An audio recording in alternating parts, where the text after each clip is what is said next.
Thank you so much, Vindhya, for the introduction. And thank you to all the speakers who came before me. Lovely listening to Akanksha and Divyesh. It was really wonderful. Like, I'm really looking forward to watching the film. So, building on to the discussion that's well underway, and as Vindhya mentioned, we'll be looking at one particular identity to start off with, which is children with disabilities. Let us now see how inclusive education looks like in the state of Andhra Pradesh and what is the work cut out for us over there. Next. In this session, I will be taking you through these aspects. First, being a glimpse of the AP context. Second, the statewide study that we undertook and the key findings and recommendations from the same. And lastly, the next steps that we are currently working on and also immediately aim to take. But before we get into the details, I would like to share with you all a quote on the learning environment from a book by Aquino and Razon that I came across years ago and has stayed with me since. Right? The quote, "To heredity, the child owes their possibilities. However, to environment, they owe the realization of these possibilities." This is essentially why we are all here, aren't we? To create such an environment for children to realize their optimal potential. Now let's zoom into what Andhra's plan is for education. Right? So what is the state's vision? So many of you already heard what Suresh Kumar sir spoke about how education is looking like currently, what are the initiatives that the state has taken, and a little bit about inclusion also he covered. So I'm assuming that all of you have some kind of orientation to it, right? So ultimate vision for the state is nothing other than every child receiving quality education.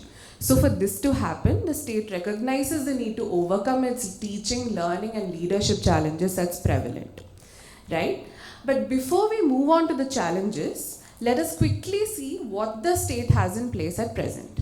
Right? So this is how the organizational structure looks like, right? Cascading, from state and districts to mandal and school level. So at the state level, working under the supervision of the project directors, there is the assistant director, inclusive education, who handles all matters, right? Under the AD are the district IE coordinators. Now in AP, at mandal level, you have IERCs, which are Inclusive Education Resource Centers or Bhavita Centers. These are the centers where children with mild and moderate needs go to, right, after identification. These centers have one or two special educators called IERPs, again as sir had mentioned. These educators are in charge of all the students enrolled there, as well as they have a myriad other responsibilities such as home-based education, right? Working with families and communities, conducting surveys, mentoring teachers, etc. Lastly, in some secondary schools, there are special educators or resource teachers, as many of you may know it as. They are placed to work with students with disabilities and subject teachers in the mainstream. Just a reminder, do keep taking notes on similarities and differences that you observe, with the context of AP, Maharashtra and other states. We'd love to, hear from you. Now, if all this is in place, so what exactly is the gap, right? At present, again, like sir had mentioned, there are around 90,000 children who have been identified in the government system, some of whom continue in schools while others are in centers, right? Now there are 670 centers in different mandals, and the system has a total of around 1,600 special educators. So what does this mean? This means that only one educator is there for approximately 50 children, which is an impossible task to take on as a special educator, right? Besides this, more children are being identified. So this means the current practice of children with special needs being solely supported by special educators is not going to be sustainable. As many of you know, experts have been talking about phasing out of segregated setups since 1990s.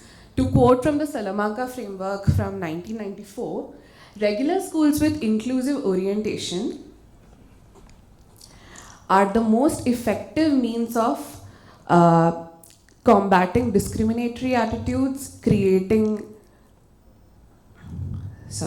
creating welcoming communities, building on inclusive society, and achieving education for all.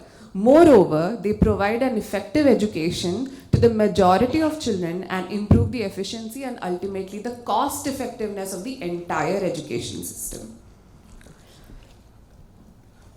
Now, in order to bridge the gap and shift from a largely segregated system to a more inclusive one, what are the challenges the state will have to overcome? In order to understand this, we conducted a statewide study, right? We went with a mixed methods approach to project the training needs and recommend interventions to strengthen the learning environment for children with disabilities. So, the study was rooted in the following framework, which we adapted primarily from two sources: CBSE's Handbook on Inclusive Education and UNESCO's Toolkit for Inclusive Learning-Friendly Environments. We tried to condense the spectrum of factors and variables under 4 broad categories or pillars of inclusion, as we called it in our report.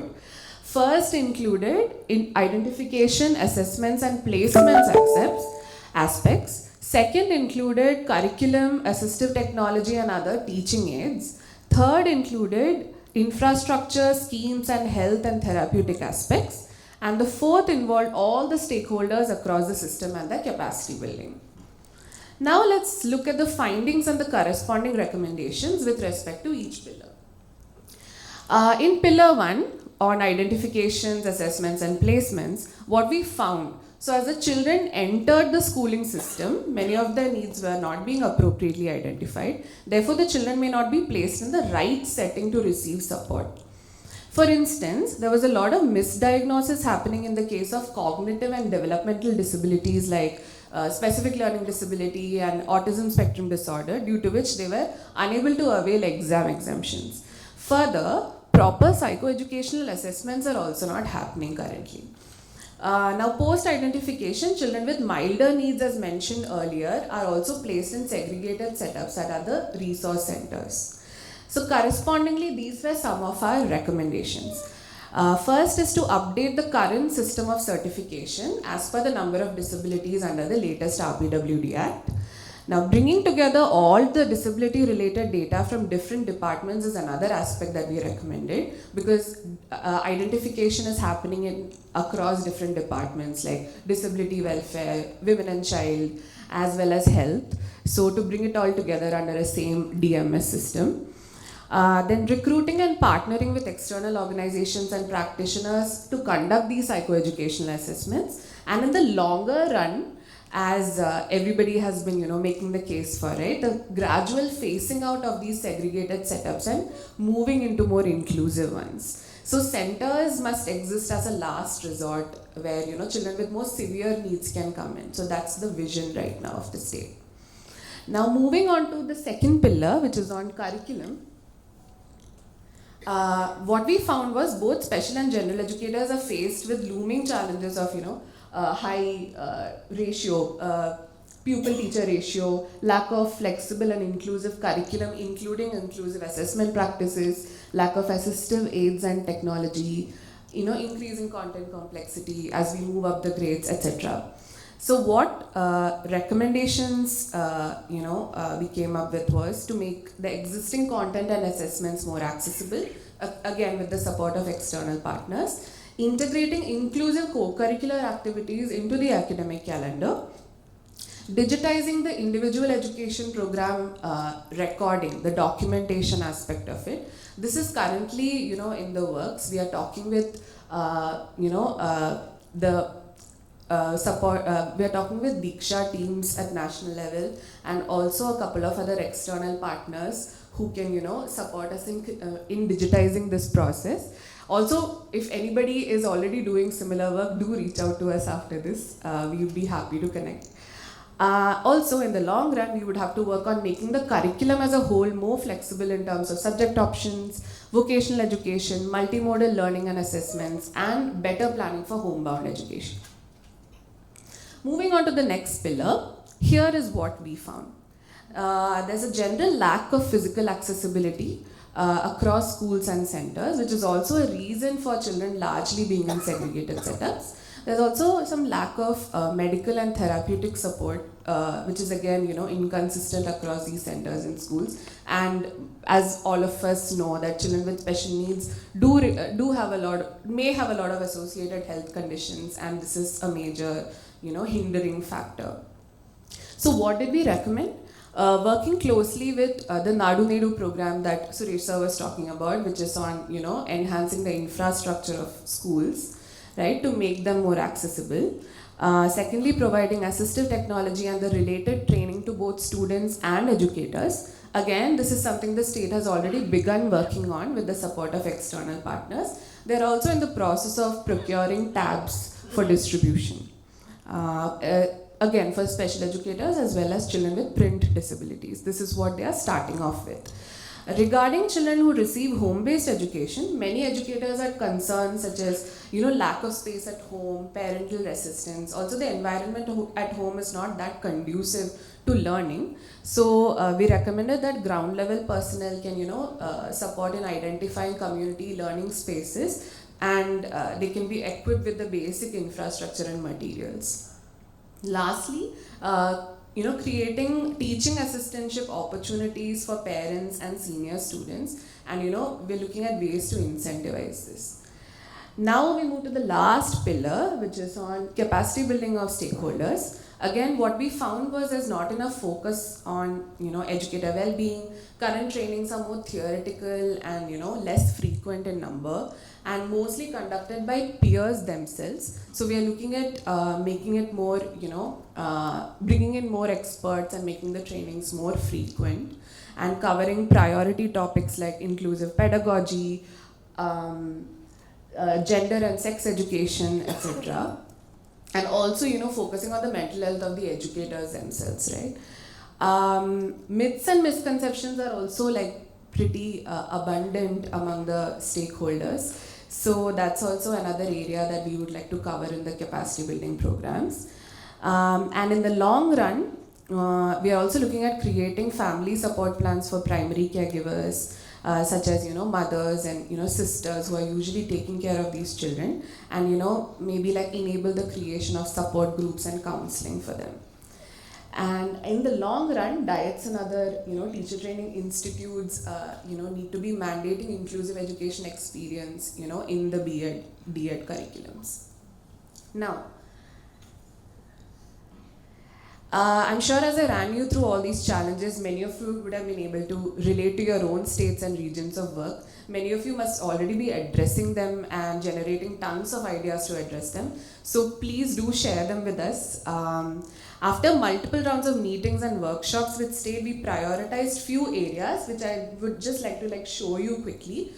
We can catch up during the break time to discuss this further. So these are some of the aspects that we are immediately looking into, which is the creation of an advisory board, again Suresh sir had mentioned. Apart from this, we are also piloting a program at mandal level on capacity building of both special educators and general educators. Infrastructure, as I already mentioned, access audits and estimating school estimates for incorporating these accessible features. That's also something that's under process. Fourth is the digitization of IEPs, like I already shared, and last is something that the state is really excited about in creating a model inclusive school. They are looking at revamping a school in Visakhapatnam. So let's hope it really works out. Yeah, so that's all from my end. Would love to catch up with you all. I've also been asked to share that we are actively recruiting people as well. So do refer people in your networks. Yeah, do send them our way. Yeah, thank you so much.